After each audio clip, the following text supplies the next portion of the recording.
लेकिन 23 नवंबर को ऐसा दिमाग में क्या आया? क्योंकि गुरुजी ने तो बात बहुत पहले कही होगी, अचानक क्या आया कि नहीं अब मुझे ये जो भिक्षा यात्रा है वो शुरू करनी है? क्यों ये दिमाग में आया?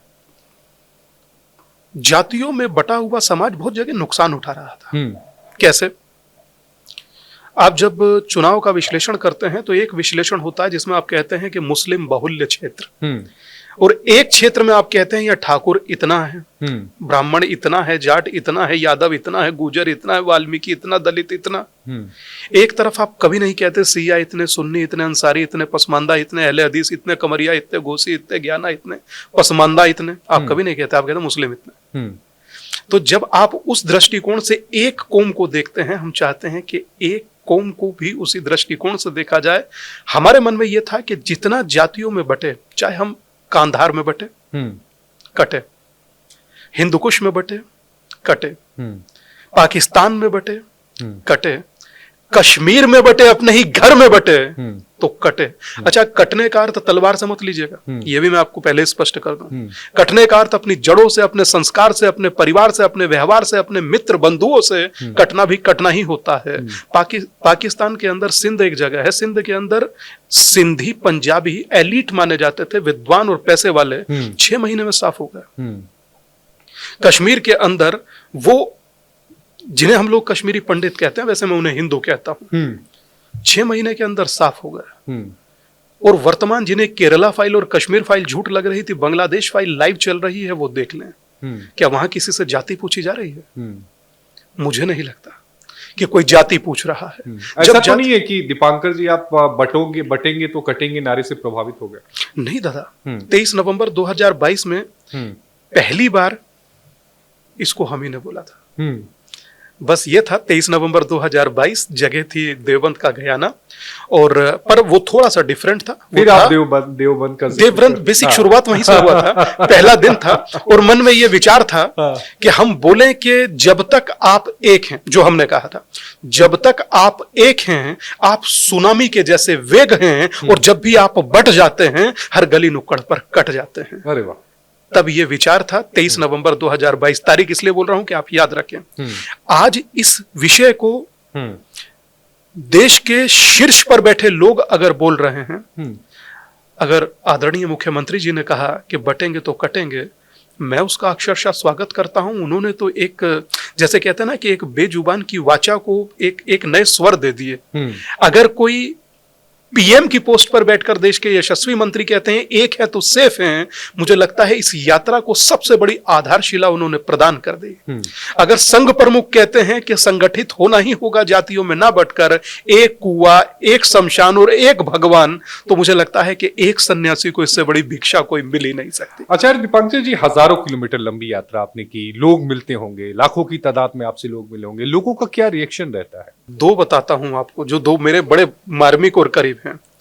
4 दिन पहले लखनऊ से आ रहा था, एयरपोर्ट पर रुका तो लाउंज में बैठे थे, 5-10 मिनट का टाइम था फ्लाइट आने में, निकलने में, तो उन्होंने कहा बैठिए तब तक। तो एक कोई सेना के ऑफिसर थे, अच्छा। नाम उनका कहूंगा नहीं क्योंकि सबकी प्राइवेसी होती है। उन्होंने कहा कि मैं मिलना चाहता हूं। हमने कहा कि आइए, कोई बात नहीं। तो लाउंज में आए, उन्होंने 2 बात 2 मिनट के लिए कही कि अगर भगवान भी मना करे तो ये यात्रा मत रोकना। अरे, ये पहला शब्द उनका था। बोले कि हम लोग सिर्फ तिरंगे के आगे झुकते हैं, मैं दिल से आपको प्रणाम करता हूं, पहला।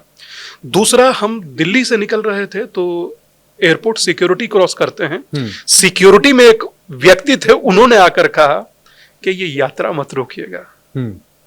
और एक किस्सा, हिमाचल से लौट कर जब आ रहे थे, तो वो किस्सा वाकई दिल के करीब है। हमारी टिकट कंफर्म नहीं थी, 2-3 की वेटिंग थी, हम चुप से खड़े हुए थे। 2-4 महिलाएं, 2-4 पुरुष उठकर आए, बोले कि आप यहाँ क्यों खड़े हैं? हमने कहा हमारी टिकट कंफर्म हो जाए, अभी होने वाली है, तो टीसी साहब हमें बताएंगे तब हम बैठ जाएंगे। बोले कि वहां 10 सीटें खाली पड़ी हैं। बोले जो सन्यासी हमारे बच्चों का लड़ाई लड़ रहा हो और भारत को संगठित करने के लिए काम कर रहा हो, हम बैठे रहे और वो खड़ा रहे, इससे ज्यादा बढ़कर हम लोगों के लिए दुखद नहीं हो सकता। तो यकीन मानिए आशीष भाई, मेरी यात्रा की सबसे बड़ी कमाई, सबसे बड़ी दौलत, सबसे बड़ी मुझे लगता है कि जीवन की पूंजी, यही सब प्यार है जो मिलता है। एक और आपको सीक्रेट बताता हूं इस यात्रा का। इस यात्रा ने 780 दिन पूरे किए। इस यात्रा में किसी से 1 रुपया नहीं लिया गया, आप जानते हैं? चवन्नी नहीं। ये आपके पॉडकास्ट पर बड़ी जिम्मेदारी से कह रहा हूं कि कोई उठकर कहे कि स्वामी दीपांकर को मैंने जीवन में कभी 1 रुपया दिया, हमने कभी नहीं लिया। ये यात्रा गुरुदेव की है, ये यात्रा महादेव की है, ये यात्रा सनातन को संगठित करने की है। तो ये यात्रा यूं ही चलेगी, चाहे जीवन के अंतिम क्षण तक करना हो, जब तक प्राउड से सब लोग स्वयं को हिंदू ना कहने लगे। जब अमेरिका से राष्ट्रपति पद की उम्मीदवार स्वयं को तुलसी गबाड़ कहती है, I am proud Hindu. Rishi Sunak आते हैं ब्रिटेन से, कहते हैं आई एम प्राउड हिंदू। उस समय में स्वामी विवेकानंद कहते थे शिकागो में, मुझे हिंदू होने पर गर्व है। और स्वर्गीय श्रद्धेय अटल जी कहते थे कि हिंदू तन मन, हिंदू जीवन, रग रग हिंदू मेरा परिचय। तो जिसमें तमाम नदियां आकर गिरे वो सिंधु हैं हम। हमें गर्व है खुद पर दादा के हिंदू हैं हम। उसी गर्व को लोगों के भीतर जगाने की इस यात्रा का नाम ही भिक्षा यात्रा। आप भिक्षा यात्रा की जगह लोगों को एकजुट करना चाहते हैं और ये जो जातिवाद चल रहा है उसको खत्म करना चाहते हैं, लेकिन विपक्ष ये कह रहा है कि जातिगत जनगणना कराई जाए। मेरी विपक्ष से हाथ जोड़कर करबद्ध प्रार्थना है इस तरीके से, अगर है ताकत, आप वाकई बयान बहादुर तो हैं, मगर सच में आप बहादुर हैं, तो 6 करोड़ लोग आस्था की डुबकी कुंभ में लगा चुके हैं, इनकी जाति गिन दीजिए। मेरी करबद्ध प्रार्थना है। गिनिए इसमें पीडीए के कितने लोग हैं, गिनिए इसमें कितने दलित, कितने यादव, कितने वाल्मीकि, कितने जाटव, गिनिए इसमें कितने ब्राह्मण, कितने बनिया, कितने यादव, कितने गुजर, कितने जाट, गिनिए कितने प्रजापति, कितने सैनी, बताइए ना दादा कितने कुर्मी, कितने भूमियार, बताइए, मजा आएगा। मैं चाहता हूं देश आपको सुने कि धर्म लोगों को जोड़ता है और सियासत लोगों को जातियों में तोड़ता है, और खासकर लोगों में भी हिंदुओं को जातियों में तोड़ता है। एक बात मुझे समझ में कभी आई नहीं कि आर्थिक आधार पर कोई जातिवाद होता नहीं है। 500 रुपए के नोट का अगर हम निकाल लें तो उसकी कोई जाति होती है क्या? छोड़ दीजिए, मैं आपको यही का बता रहा हूं।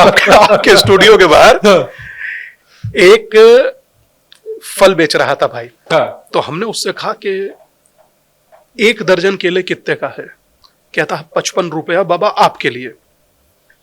और हमने कहा कि ये जो बिखरे हुए हैं, बोले बाबा ये फ्री ले जाइए।